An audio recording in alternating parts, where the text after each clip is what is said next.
Šiaurės Lietuvoje prie pat Latvijos sienos šlama antrą 1000 metų skaičiuojantis Stelmužės ąžuolas. Seniausias ir storiausias Lietuvoje medis kiekvieną pavasarį pasipuošia žalia laja.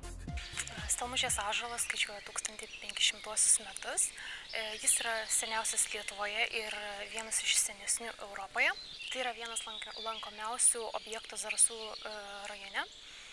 Aukštis ąžuolo siekia 23 metrus, plotis 3,5. Kiek ąžuolui metų tiksliai pasakyti negali niekas. Kai kurie mokslininkai mano, kad medžio amžius gali siekti ne 2000 metų.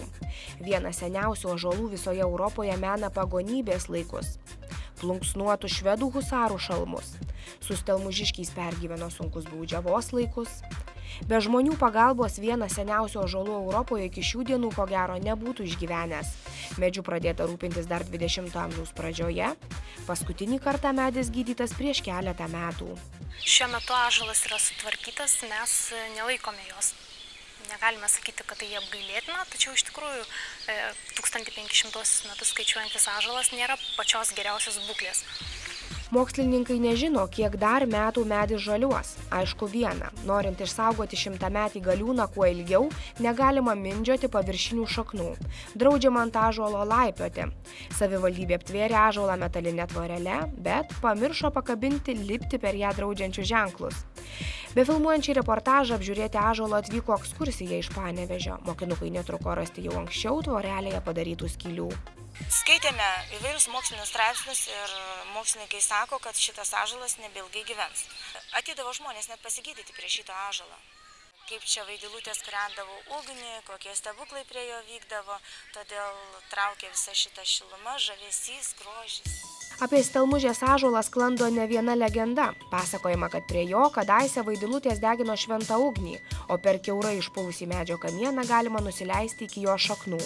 Porinamos ir šiurpios istorijos, kad ąžuolo kamiene buvo rasti Napoleono kareivio, matyt mėginusio pasislėpti nuo priešų kaulai.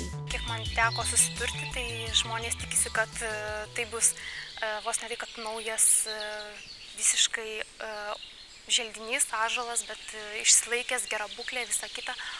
Tačiau pamato, kad yra ir paremtas, ir praktiškai supuvęs ąžuolas. Na, iš tikrųjų stebisi. Stelmužės kaimas garsus ne vien seniausių Lietuvoje ąžuolų. Nuo 17 iki 20 amžiaus pradžios čia stūksojo dvaras. Dvarininkai Valujevai garsėjo žiaurumu. Ponai net 4 metus liepė nuo baudžiauninkų, kad baudžiava panaikinta, o nepaklusnuosius kankino bei kalino štai šiame vergų bokštų pramintame statinyje.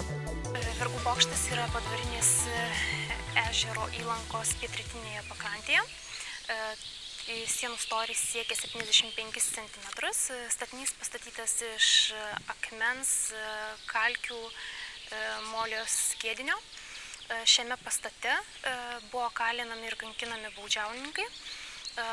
Baudžiavą panaikinus, pasak žmonių, šiame pastate buvo rūkoma mėsa. Tuo metu žiaurieji dvarponiai Valujevai ilsisi visai netoli Stelmužės ąžuolo. Anksčiau jų palaikai buvo palaidoti mauzoliejuje, iš kurio šiandien liko tik apgriuvusi siena. Tai 18 amžiuje įkurtas, skirtas laidoti bajorams, tačiau karų metu stipriai nukentėjęs buvo ir dėl to mirusiųjų palaikai buvo perkelti į bažnyčios rūsį.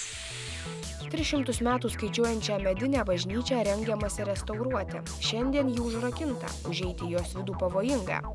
Dar vienas įdomus faktas. Viena seniausių medinių bažnyčių Lietuvoje pastatyta iš tašytų rąstų, nenaudojant vinių.